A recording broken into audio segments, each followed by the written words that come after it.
America's destination is Mars. That's the message Elon Musk has been delivering for years, and now President Donald Trump has given his backing to this objective as well. Just as the lunar landing sparked a space race during the 1960s, the Mars mission is certain to ignite competition among America's most formidable international competitors. Except this time, the rival isn't the Soviet Union or Russia.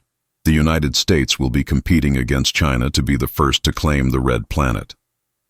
At this point, we're all acquainted with Elon Musk's Martian vision, but what might it look like if China built their own colony on Mars? It may surprise you to learn that the Chinese have already started making preparations for this. They've been practicing for a Mars colony for years at this point. There are currently 2 prototype Mars facilities in China right now. Both structures were built in isolated regions of the northern desert that bear an uncanny resemblance to the Martian terrain, and they create a highly convincing simulation of what existence on Mars might be like. Mars Base Number 1 sits in Gansu, China. This location is at the boundary of the Gobi Desert, which extends northward into Mongolia. This represents China's inaugural Mars simulation facility, and it appears exactly like something plucked from a science fiction film. This installation was constructed in 2019 with a budget of $61 million.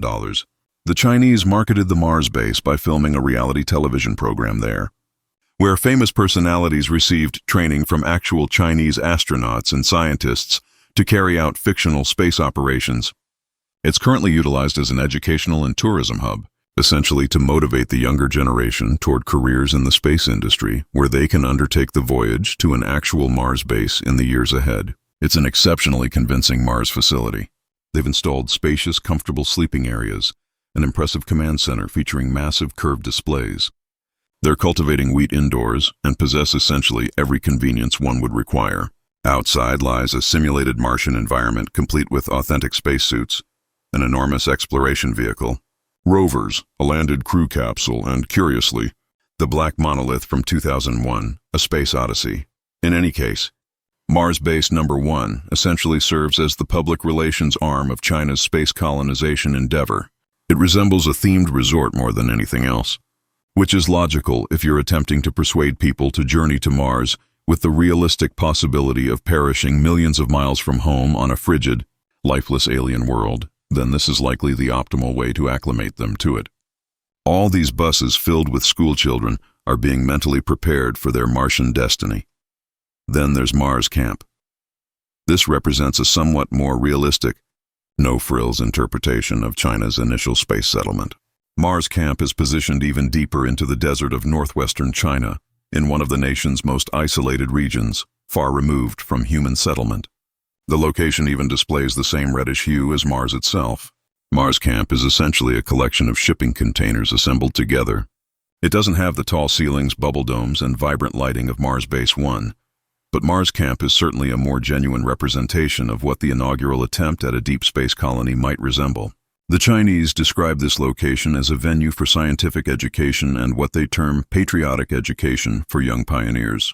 So once again, preparing the next generation to willingly risk their lives in space on an unprecedented colonization endeavor for national glory. And this is a nation that has already demonstrated themselves more than competent in advanced space exploration. In 2021, China became the second country to successfully deploy a rover on the Martian surface. The Tianwen-1 mission included an orbiter, lander, and a 6-wheeled solar-powered vehicle roughly the size of a compact car. The initial mission timeline for the rover was merely 3 months of exploration, but it ultimately operated for nearly 1 complete year, traversing 2 kilometers of the Martian terrain during that period. Chinese scientists made fresh discoveries regarding Mars. It was formerly thought that water on Mars had evaporated several billion years in the past, but China's recent research is altering that theory. Tianwen uncovered proof of massive ancient floods that engulfed low-elevation regions of the planet as recently as 1.5 billion years ago. And in May 2022, Beijing announced that China's rover had found hydrated minerals at the location of an ancient ocean called Utopia Planitia. These signs of water date back merely 700 million years. China's inaugural Mars rover will be succeeded by several additional robotic exploration missions throughout the next decade. The primary objective will be to gather samples for analysis and to identify optimal landing sites and future base locations. The first of these missions is scheduled to launch in 2028. Tianwen-3 will involve 2 Long March 5 rocket launches from Earth. One rocket will carry a lander and ascent vehicle, while the second will transport an orbiter and return module. Though China did suggest that if their prospective Super Heavy rocket, the Long March 9, is operational by that time, then both payloads could travel on a single launch. China's lander will collect soil and rock gathered from one confined area, using a method they characterize as surface sampling, drilling, and mobile intelligence sampling, potentially employing a 4-legged robot. So this won't be an extensive or varied sample of what Mars contains. It's all coming from one relatively limited location. Wherever they decide to land the robot, the ascent vehicle will comprise 2 stages utilizing either solid or liquid propulsion and will need to achieve a velocity of 4.5 kilometers per second to break free from Mars's gravity. After rendezvous and docking with the waiting orbiter, the spacecraft will depart from Mars in late October 2030 for a return journey to Earth in July 2031. And naturally, China already possesses experience delivering samples from the Moon. The nation's Chang'e 5 mission landed on the Moon in December 2020 and soon afterward delivered to Earth the first lunar specimens since the Soviets' Luna 24 mission back in 1976. The Chinese continued that achievement in 2024 with the first ever sample return from the far side of the Moon on Chang'e 6. China anticipates having collected all the required data from Mars by 2033, which is when they intend to send the first crewed mission to the Red Planet. This is an ambitious objective, and it's one we've heard repeatedly before from numerous people, primarily Elon Musk. But the Chinese appear to have invested considerable thought into a strategy that will support their ambitions. The China Academy of Launch Vehicle Technology presented the nation's Mars strategy for the first time in June 2021. We understand that the initial step involves robots, but then the subsequent phase would be dispatching astronauts to Mars to construct an outpost station. And they're not merely talking about a simple matter of planting the flag and then departing. China has scheduled to land people on Mars again in 2035, 2037, 2041, and 2043, which is an appropriate time to remember that when you depart for Mars, you're not returning home for at least 2 years, if you return home at all. After 8 months spent traveling in a spacecraft and arriving on the Red Planet, you must wait a year for the Earth to orbit back around the Sun before you can even contemplate a return journey.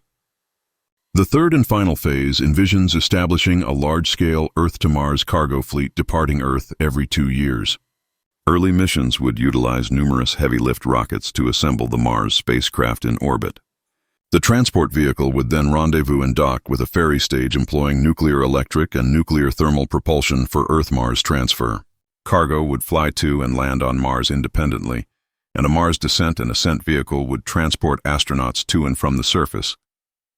The long-term vision would involve developing reusable fleets of spacecraft, propellant depots for refueling in Mars orbit, and the utilization of cycler orbits to accomplish long-duration flights in a brief time with minimal propellant. These cycler orbits are actually a concept proposed by NASA astronaut Buzz Aldrin, the second person to set foot on the Moon, and essentially employs gravity assist to sustain a spacecraft in a continuous orbit that intersects with both Earth and Mars. So now we understand how they would reach Mars. But what would a Chinese Mars colony actually look like? What would they do out there? Well, in contrast to Mr. Musk, China has not expressed any desire in creating a self-sustaining city or advancing humanity into a multi-planetary species. So we're not envisioning the typical techno-utopia with enormous glass domes and such. The Chinese are extremely committed to science and research. Look at all the resources they've been investing in their robotic exploration of the Moon. No one else has accomplished anything comparable in over 50 years. Not successfully, at least, and the Chinese have succeeded on the Moon where many have failed before them. China has achieved things with their exploration of the Moon's far side that no one else had even tried. So, we'd be anticipating the same priorities to extend into Mars. The primary goal here will be research and discovery, and that generally results in a very stark, utilitarian existence for those researchers. We are not expecting China's Martian outpost to be comfortable or attractive. Think of the harsh long-term research stations in Antarctica. Not an enjoyable place to reside. And the only people you'll encounter there outside of cruise ship season are the most devoted scientists in their disciplines. China is already extensively studying techniques to build on Mars using resources that exist on the red planet. The concept is to take Martian soil and heat it down into a glass-like solid that can then be drawn out into long fibers. Those glass fibers can then be woven together to produce a strong composite material.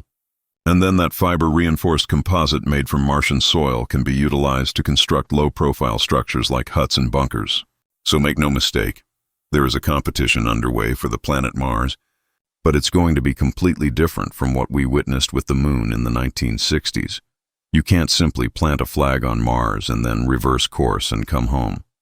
Mars is far more complex. You have to build and you have to endure for the long haul. And if Elon Musk believes that he's going to have the red planet entirely to himself, then he might be in for a harsh awakening.